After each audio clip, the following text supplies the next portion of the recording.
दो बुजुर्ग की विदाई हो रही है और दो युवा का आगमन हो रहा है। मोदी शाह तो जा ही रहे हैं, अखिलेश और राहुल आ रहे हैं। 10 साल में शायद 8-9 बार तो रो ही चुके हैं, 10वीं बार रह गया है। शायद वो भी 4 जून को पता चल जाए। कहीं कि पीएम मोदी का कोई तोड़ नहीं है, क्योंकि उनके जैसा अभी तक कोई बना नहीं है। उनसे अच्छे अच्छे बहुत हैं, उनसे अच्छे अच्छे बात है, उनके लेवल का अभी तक कोई प्रधानमंत्री था नहीं। सीता पति के नाम पे वोट लेते हैं और नीता पति की सेवा करते हैं, ये तो गलत बात है। सबके लिए 70 साल के बाद रिटायरमेंट है और खुद 74 में टिकट लेके लड़ रहे हैं, ये तो गलत बात हुई। मोदी जी, आप 74 के हो गए, अब आप भी घर में थोड़ा आराम कीजिए। आडवाणी जी 70 साल में रिटायर हो गए, मोदी जी 74 में खेल रहे हैं, ये तो गलत बात है। एग्जिट पोल भी तो वही दिखा रहे हैं ना जो उनको जिताना चाहते हैं। पिछली बार भी ऐसी होता है, एग्जिट पोल दिल्ली में गलत दिखाए गए थे कि केजरीवाल के बहुत कम दिखाए गए थे, जीता कौन। हिमाचल में भी क्या दिखाए गए थे, जीता कौन। तो एग्जिट पोल पे अब शायद भरोसा ना ही करें तो ज्यादा अच्छा रहेगा। नमस्कार, आप देख रहे हैं DS4, मैं हूं आपके साथ नफीसा खान। 2024 लोकसभा चुनावों को लेकर एग्जिट पोल सामने आ चुका है। एग्जिट पोल में बीजेपी फिर से सरकार बनाती दिख रही है। हालांकि इंतजार 4 जून का करना होगा, क्योंकि ये नतीजे में परिवर्तित होगा या नहीं होगा ये देखना होगा। लेकिन चर्चा और बहस इसी पर छिड़ गई है कि आखिर बीजेपी 400 पार जाती जो दिख रही है वो कैसे संभव है। इंडिया अलायंस सवाल खड़े कर रहा है कि आखिर 295 का आंकड़ा हम दे रहे हैं, जो कि जनता का एग्जिट पोल है, ये बीजेपी का एग्जिट पोल यानी कि सरकारी एग्जिट पोल लेकर मीडिया आया है। चर्चा कर लेते हैं और चर्चा करने के लिए देखिए एक बार फिर से बड़े लंबे समय के बाद मेरे साथ संदीपनी जुड़ चुकी है। चुनावों में कई बारीकी से नजर रखी होगी, मुझे उम्मीद है मुद्दों पर भी चर्चा करेंगे और चर्चा इस बात पर जरूर करेंगे कि आखिर पीएम मोदी का क्या मर्तबा बरकरार है, जो फिर से 400 पार का दावा कहीं ना कहीं सच होता दिख रहा है। संदीपनी, बहुत बहुत स्वागत है। हम बहुत लंबे समय के बाद जुड़े और देखिए जब जुड़ रहे तो सीधा चर्चा मुद्दों पर नहीं, चुनावों पर नहीं, बल्कि नतीजों पर है। कैसे देखा पहले तो ये चुनाव, कितना महत्वपूर्ण रहा, क्या मुद्दे आपको दिखाई दिए, पीएम मोदी की भाषा को लेकर क्या कुछ कहना चाहेंगी? पहले मैं समझना चाहूंगी कि उस पर आपकी राय क्या है। देखिए, सबसे पहले तो मुद्दों की बात की आपने। मैंने अपने फ़ोन पे, अखबार में जिस तरह एक तरफ इंडिया अलायंस के ऐड देखे चल रहे हैं और एक तरफ अखबारों पे मोदी जी के ऐड देखे, तो मोदी जी के ऐड में मुझे कुछ गारंटी नहीं दिखी, बस सिर्फ ठप्पे पे लिखा हुआ था मोदी की गारंटी स्टैम्प के साथ। और एक तरफ इंडिया का जब मैंने ऐड देखा तो कुछ लगा कि हाँ इमोशनल ऐड था, और इमोशनल ही नहीं, उसमें कुछ था, लॉजिक भी था कि आपका अगर इलाज है तो 25 लाख तक का इलाज फ्री है, गृह लक्ष्मी है कि जो 5 सुविधाएं वो दे रहे हैं, 5, वो सब दिखाया गया। लेकिन मोदी जी क्या, मेरे को नहीं लगा अब की बार मोदी सरकार, बस इसके अलावा कोई डायलॉग नहीं था। और रही बात उनके बोलने के तरीके की, तो हम आगे वाली पीढ़ी को सिखाते हैं कि अपने बड़ों से सीखें। तो जब हमारे देश के प्रधानमंत्री ऐसे मुजरा वगैरह ऐसे शब्द बोलेंगे तो आगे वाली पीढ़ी क्या सीखेगी। और हम तो अगर हमारे आम गली में भी कोई बोल देता है तो हम ये कहते हैं भाई तुम पढ़े लिखे हो कि नहीं हो, क्योंकि पढ़े लिखे लोग ऐसी भाषा का इस्तेमाल नहीं करते हैं। और अब वो तो हमारे प्रधानमंत्री हैं, तो थोड़ा सोच के गरिमा मर्यादा में बोलना चाहिए। शायद ये प्रधानमंत्री जी को अब नहीं रहा। गारंटियों की बात की है, गारंटी इंडिया अलायंस ने काफी दी है, एक के बाद एक वो मुद्दे लेकर आए जो जनता से जुड़े। लेकिन एग्जिट पोल में तो बीजेपी बहुमत पाती दिख रही है, सिर्फ बहुमत नहीं बल्कि 400 पार। देखिए, 400 पार के लिए काम क्या किया है ये भी देखना पड़ेगा। जनता वोट देगी जब वो खुश होगी। अब जनता में किसान खुश नहीं है, अध्यापक खुश नहीं है, जनता में जो अग्निवीर, जो हमारे युवा हैं, अग्निवीर की तरह नौकरी दी है, वो खुश नहीं है, बहुत बड़े बड़े पहलवान खुश नहीं है, खिलाड़ी खुश नहीं है, आम जनता खुश नहीं है, इतना टैक्स लिया जा रहा है, कोई खुश ही नहीं है। बुढ़ापे में लोगों को पेंशन नहीं आ रही है, तो वोट कौन देगा आपको? ये 5 साल के बच्चे तो वोट नहीं देंगे। फिर एग्जिट पोल क्या कहता है, क्योंकि उसमें तो 400 पार वाला नारा सच दिखाई दे रहा है। देखिए, एग्जिट पोल दिखा कौन रहा है ये भी देखने की बात है। एग्जिट पोल भी तो वही दिखा रहे हैं ना जो उनको जिताना चाहते हैं। पिछली बार भी ऐसी होता है, एग्जिट पोल दिल्ली में गलत दिखाए गए थे कि केजरीवाल के बहुत कम दिखाए गए थे, जीता कौन। हिमाचल में भी क्या दिखाए गए थे, जीता कौन। तो एग्जिट पोल पे अब शायद भरोसा ना ही करें तो ज़्यादा अच्छा रहेगा। लेकिन जो अनुमान लगाया जाता है लगभग वही सच साबित होता है। 2014-19 की बात करें, हालांकि 2004 की भी चर्चाएं लगातार कर रहे हैं, लेकिन जो आंकड़े हैं, जो दिखाया जा रहा है, अनुमान लगाया जा रहा है, वो तो कहीं ना कहीं सच भी साबित हो सकता है। देखिए, अनुमान कहीं ना कहीं गलत भी साबित हो सकता है। अनुमान ही तो है, रिजल्ट नहीं है ना। रिजल्ट से पता चलेगा जीता कौन, हारा कौन। अनुमान तो गलत भी हो सकता है, सही भी हो सकता है। पूरी तरीके से गलत हो जाएगा, क्योंकि 19-20 का फर्क हो समझ में आता है कि 300 की जगह 290 आ गई। यहाँ तो 400 पार दिखाया जा रहा है बीजेपी को। देखिए, 10 में से 19 सीटें जिता दी उन्होंने, 4 में से 8 जिता दी, 400 पार भी कर सकते हैं। उनके लिए कौन सी बड़ी बात है। वो तो 500 भी दिखा सकते हैं, बस चले तो प्रधानमंत्री घोषित कर दें, वो भी उनका कुछ पता नहीं है, वो तो कितना भी कर देंगे। लेकिन 4 जून को रिजल्ट आने वाला है, बड़ी बेसब्री से सबको इंतजार है, पूरा देश दिल थामे बैठा है कि कौन जीतेगा, तो सबको इंतजार है। तो आपको इस एग्जिट पोल पर भरोसा नहीं है? मेरे को क्या, पूरे देश को भरोसा नहीं है। 400 पार के हिसाब से बोला तो पूरे देश को भरोसा नहीं है एग्जिट पोल पे क्या चल रहा है। लेकिन जो एग्जिट पोल सामने आए, जिसका इंतजार बेसब्री से लोगों को रहता है, कहीं ना कहीं एक अंदाजा हो जाता है कि कौन सरकार बनाने जा रहा है। तो आपको लगता है कि एनडीए इतनी मजबूत है इस वक्त, जो चुनाव चले 2024 का चुनाव जिस तरीके से हमने देखा, वो वापसी कर पाएगी? देखिए 10 साल पूरे हो गए हैं, तो अभी तक तो मुझे नहीं लगता कि मोदी जी जीत पाएंगे, क्योंकि नहीं है, कोई काम नहीं है, कोई जनता से ऐसा भरोसा नहीं है जनता को, या कुछ ऐसा किया नहीं कि जनता खुश है। और एक बात मोदी जी हम एक कुछ बनाते हैं, रूल्स बनाते हैं, तो सबके लिए बराबर होता है। हमारा राइट टू इक्वालिटी में भी बताया गया कि सबके लिए everyone is equal before the law, लेकिन शायद मोदी जी ने संविधान पढ़ा नहीं है ढंग से। सबके लिए 70 साल के बाद रिटायरमेंट है और खुद 74 में टिकट लेके लड़ रहे हैं, ये तो गलत बात हुई। मोदी जी, आप 74 के हो गए, अब आप भी घर में थोड़ा आराम कीजिए। आडवाणी जी 70 साल में रिटायर हो गए, मोदी जी 74 में खेल रहे हैं, ये तो गलत बात है। तो ये तो नाइंसाफी हो गई। जब बार हैट्रिक की भी तैयारी है। देखिए प्रधानमंत्री जब एक दूसरे से न्याय नहीं दे कर सकता है, जब खुद ही अनुशासन में नहीं है, तो देश को कैसे संभालेगा।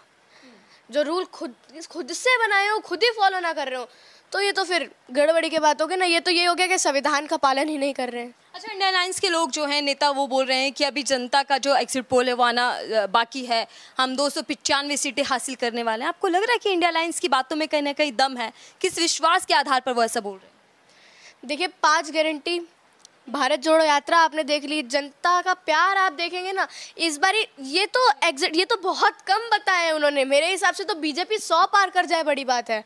मैं तो ये सोच रही हूँ बीजेपी 200 पार नहीं होगी इस बार, ये तो आप लिख के ले लीजिए, बीजेपी 200 पार नहीं करेगी, मेरे हिसाब से तो यही है। बीजेपी के लोग, तो नेता तो अभी से ही कह रहे हैं कि पीएम मोदी का कोई तोड़ नहीं है, नरेंद्र मोदी सब पर भारी है, चाहे कितना भी आप अलायंस कर लें। ये बात तो सच कही कि पीएम मोदी का कोई तोड़ नहीं है, क्योंकि उनके जैसा अभी तक कोई बना नहीं है। उनसे अच्छे बहुत हैं, उनके लेवल का अभी तक कोई प्रधानमंत्री था नहीं देखने में। अगर देखा जाए, दो बुजुर्ग की विदाई हो रही है और 2 युवा का आगमन हो रहा है। मोदी शाह तो जा ही रहे हैं, अखिलेश और राहुल आ रहे हैं। बड़ी बेसब्री से पूरा भारत इंतजार कर रहा है, नए भारत की शुरुआत होगी इस बारी। आपको लगता है कि जो 2 युवाओं की जोड़ी, खासकर यूपी के लड़के जहाँ कहा जाता है, ये कमाल कर पाएंगे? मोदी जी का जो आंकड़ा है 400 पार का, उसको रोक भी पाएंगे और तोड़ भी पाएंगे? देखिए जनता विश्वास कर सकती है, काम करना राहुल गांधी का काम है। और काम करना नेता का काम है। राहुल गांधी ऐसे नेता हैं जो काम करेंगे, और मैं ठोक के बोलती हूँ कि वो काम करेंगे। पूरी पीढ़ी देख लीजिए ना आप, कैसे दादी ने कितना काम किया, दादी के पिता ने कितना काम किया, खुद के पिता ने कितना काम किया, माता ने कितना काम किया, ये भी तो देख रहे थे। जीन्स भी तो थोड़े आते हैं ना। लेकिन अभी 4 जून बाकी है आनी है अभी, देखिए। लेकिन उससे पहले ही पीएम मोदी और बीजेपी के तमाम नेता कह रहे हैं कि शहजादे इस बार छुट्टी पर जाने वाले हैं, गुफा ढूंढ रहे हैं, ध्यान में जाने वाले हैं। देखिए ध्यान में तो कोई और ही है। 5 घंटे का ध्यान तो कोई और ही कर रहा है, तो शायद 40 घंटे चुनाव हो रहे थे तब तक का ध्यान तपस्या की, चुनाव खत्म होते ही तपस्या खत्म हो गई। ऐसी कौन सी तपस्या है भाई, कौन से भगवान को पूज रहे थे जो जैसे ही चुनाव खत्म हुए तपस्या खत्म हो गई। तो मोदी जी आपको बता दूं, इस बार ही आप रिटायरमेंट ले ही लीजिए। क्या मोदी जी पे बहुत काम है भाई। मोदी जी को मोर को दाना भी खिलाना है, मोदी जी को कंगना रनौत की फिल्म में भी देखनी है। मोदी जी ने खाली कहाँ है। मोदी आप इतना शेड्यूल बना कैसे पाते हैं। आपके मोर आपका इंतजार कर रहे हैं, आपका बंगला आपका इंतजार कर रहा है, सब कुछ आपका इंतजार कर रहा है। लेकिन देखिए अभी नई सरकार मिली नहीं देश को, पीएम मोदी बैठकें कर रहे हैं दिल्ली के अंदर, 100 दिन की रणनीति तैयार कर रहे हैं कि कैसे मुझे आगे काम करना है। कहीं ना कहीं वो आश्वस्त है अपनी जीत को लेकर। देखिए रणनीति की बात बना रहे हो तो रणनीति की तो कोई अब ज़रूरत नहीं है, क्योंकि आप ही नहीं आ रहे हैं। साफ सीधी सी बात है, आप आ ही नहीं रहे तो रणनीति बनाएंगे तो उसका कोई फ़ायदा नहीं है। रणनीति किस चीज़ की बना रहे हैं कि अभी चुनाव आ रहे हैं तो कुछ तड़कता भड़कता मैं छेड़ दूं, कि ऐसा कुछ बोल दूं कि लोगों को लगे कि हाँ प्रधानमंत्री बोल रहा है, क्या बोल दिया, कुछ ऐसे गरिमा में ना बोलूं। क्या रणनीति बना रहे हैं? क्या हिंदू मुसलमान फिर से कराना चाहते हैं? इस चीज़ की रणनीति बना रहे हैं। देश अब समझदार हो गया। 10 साल, एक बार आदमी पागल बनता है, 2 बार आदमी पागल बनता है, तीसरी बार कोई पागल नहीं बनता है। आप देखिए रेल भेल तेल सेल वही सारी बातें मोदी जी के झोले में चेक होंगी। सीता पति के नाम पे वोट लेते हैं और नीता पति की सेवा करते हैं, ये तो गलत बात है। फिर प्रीति पति को सारी संपत्ति दे देते हैं, ये बात तो मोदी जी की बहुत गलत है। अगर आपको काम करना ही था तो मोदी जी आप पे 10 साल थे, और फिर कहते हैं कांग्रेस ने 70 साल में क्या काम कर दिया, 70 साल में क्या काम कर दिया। मोदी जी 70 साल में वो काम कर दिया जो आप 10 साल में वो एक काम नहीं कर पाए। और चाहते थे तो नाम बदलने से कुछ नहीं होता है, नाम तो मैं भी किसी का भी बदल दूं, काम करने से पता चलता है काम क्या है। एम्स किसने बनाया था? कांग्रेस के टाइम पे पंडित जवाहरलाल नेहरू जी ने बनाया था। एम्स के बहुत पहले की बात है, एम्स में कितना साफ अस्पताल है, वहाँ पे जाके मोदी जी पोछा लगा रहे थे। मोदी जी से अगर ढोंग करने से अगर आपको लगता है आप जीत जाएंगे तो इस बार नहीं जीतेंगे।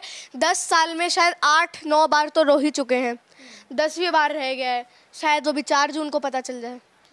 चलो 4 जून की चर्चाएं लगातार है, मैं आपसे बस इतना समझना चाहूँगी क्योंकि आप भी ये कह रहे हैं कि 4 जून को जो नतीजे आएंगे वो बिल्कुल विपरीत आने वाले हैं एग्जिट पोल से, लेकिन किस बिहाफ पर आप कह रहे हैं, जो विश्वास है आपका, क्या लगता है कि इस चुनावों में सबसे बड़ा मुद्दा क्या रहा जिसको लेकर बीजेपी के खिलाफ वोट पड़े?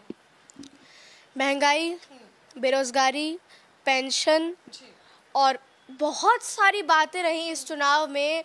इतना जनता का, हम लोगों ने मणिपुर देखा, हमने मणिपुर में क्या क्या हुआ हमने देखा। मोदी जी, एक बात और मैं भूल गई थी बताना, मोदी जी ने बोला था इनको जिता दो हमें शक्ति मिलेगी, शायद आपको रेवन्ना की बात याद होगी। और कर्नाटका में हर एक उनका अपनी पार्टी का इंसान जानता था कि आदमी कैसा है और उसने क्या किया है, तब भी मोदी जी ने जानते हुए, उन्हें लगा कि जनता को तो कुछ पता ही नहीं है, जनता को तो पागल बना दो, जनता क्या है, जनता तो पागल है। लेकिन मोदी जी, अगर आपको एक बात बता दूं, पहले ही आपको पता था जनता को पागल बनाने की कोशिश कर रहे थे मोदी जी। इस बात पे तो आपको कर्नाटका तो मुझे लग रहा है साफ सीधी तरह से हार ही रहे हैं। मणिपुर तो आ ही नहीं रही है बीजेपी, गृह मंत्री के होते हुए उस राज्य में ये काम हुआ है, तो मेरे को लगता नहीं बीजेपी आएगी।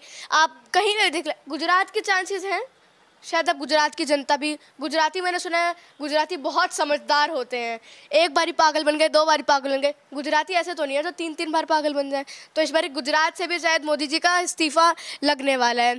पेंशन की बहुत बड़ी बात रही है इस बारी, जो अध्यापकों का पेंशन रहा, बुजुर्गों का पेंशन रहा, सरकारी कर्मचारियों का जिस हिसाब से पेंशन की बात रही, मोदी जी ने तो मेरे को लगता नहीं वो तो देने से रहे। जिस पार्टी ने हटाया है वो पार्टी ही वो पेंशन कैसे देगी। कांग्रेस ने बोला है, वादा किया है, हिमाचल में पेंशन ज़रूर दी गई है और शायद अब पूरे भारत में पेंशन आएगी। पुराना फिर से मेरे को लग रहा है वही 70 साल का दौर आएगा जिसमें हमारे अच्छे दिन थे। मतलब आप कह रहे हैं कि जो एग्जिट पोल है वो भी गुमराह करने के लिए है? एग्जिट पोल गुमराह करने के लिए, बिल्कुल गुमराह करने के लिए। मैं तो कहूँगी कि न्यूज़ चैनल ही शायद अब गुमराह करने के लिए हैं। एंकरों पे भी सवाल, मीडिया पर भी सवाल, गोदी मीडिया पर सवाल, मीडिया पर सवाल नहीं, गोदी मीडिया पर सवाल। मीडिया तो हमारी बहुत अच्छी थी 2014 से, मैं हमेशा बोलती हूँ 2014 से पहले मीडिया सच बोलती थी, जनता झूठ बोलती थी, और 2014 के बाद मीडिया झूठ बोल रही है, जनता सच बोल रही है। धन्यवाद हमसे बातचीत करने के लिए। संदीप ने छोटे हैं लेकिन तजुर्बा बहुत है पॉलिटिक्स को लेकर, हमेशा हम बात करते रहे हैं कि, लेकिन अब जब चर्चा हो रही है तो आंकड़ों को लेकर हो रही है कि एग्जिट पोल कितना सच साबित होने वाला है 4 जून को। हालांकि अभी भी गहमा गहमी मची हुई है, सरगर्मियां तेज हो चुकी हैं, लेकिन इंतजार 4 जून को करना होगा क्योंकि तस्वीर तभी साफ होगी कि कौन एक बार फिर से वापसी कर रहा है या फिर इस बार इंडिया अलायंस सरकार बनाने जा रही है। फिलहाल के लिए